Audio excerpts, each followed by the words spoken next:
Hello and welcome to EMP Power Sports and Marine in beautiful St. Mary's, Idaho. Today we're going to discuss how to set your motorcycle up for long-term storage.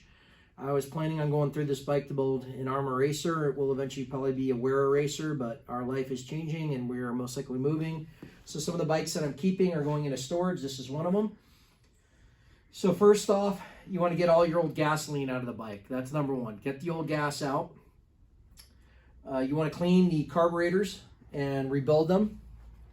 If you have fuel injection, then you're going to want to blow out your lines and make sure that your throttle bodies or that your injectors are clean and that the fuel is out of the lines on those. Usually I use compressed air. If it's an injected bike, if it's a carbureted bike, much easier. Pull the carbs off, clean them, rebuild them, pop them back on, good to go. Make sure that you plug off your intake and exhaust. There's two good methods to do this. One is plastic bags on the intake, and then I have them on the exhaust. You can also use rags. Some guys like to use rags, preferably oily rags. On some of my bikes, like my 996, which has been sitting for a few years, actually have rags in the intake and then rags shoved in the exhaust. They also make nice little plugs for when you wash bikes. This one's not for long-term storage, but it's going in. But this one right here, we just have a little plug I use for when I wash the bike. That keeps the moisture from getting in the exhaust. So just some way or another, plug off your intake, plug off your exhaust. The other thing you're going to want to do is pull your spark plugs out, which we've already done. I spray engine fogging spray in. It's also good to put some Marvel mystery oil in them and turn them over. So usually I'll do Marvel first, let it sit, turn it over, coat the cylinders, and then I'll spray fogging oil in it. You really should fire the bike, car, boat, whatever it is, up when you put the fogging spray in. And if you can spray some in the intake too, you'd be even better off. But it's fine just to spray it in there. It'll coat the cylinders so they don't rust.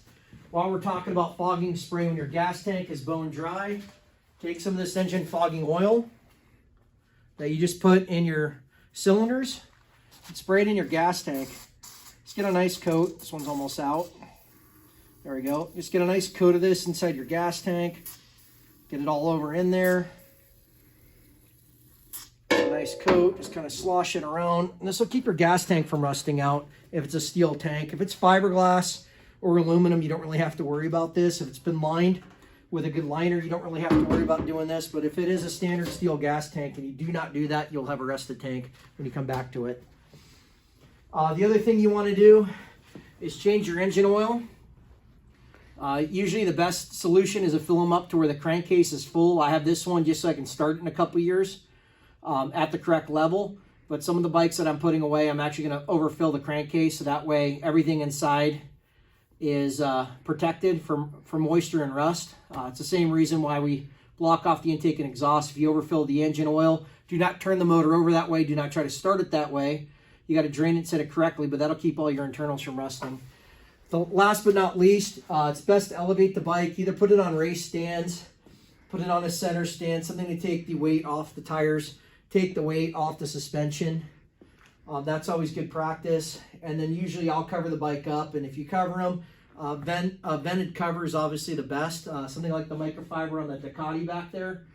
That material breathes. So if it breathes, you're not going to get moisture. If you use a cover like a waterproof cover is a good example. You don't want to use one of those because the moisture will be retained within the cover and it'll rust out your bike.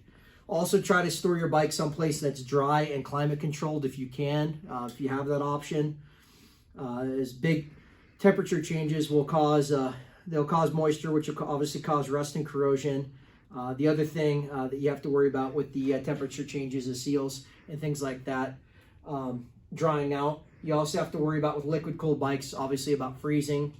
So if you find this video to be helpful, please smash the like button, hit the subscribe button, and visit us at emppowersports.com. We sell most of the stuff you need to winterize your bike or set it up for long-term storage. If you ever have any questions, feel free to reach out. Thank you.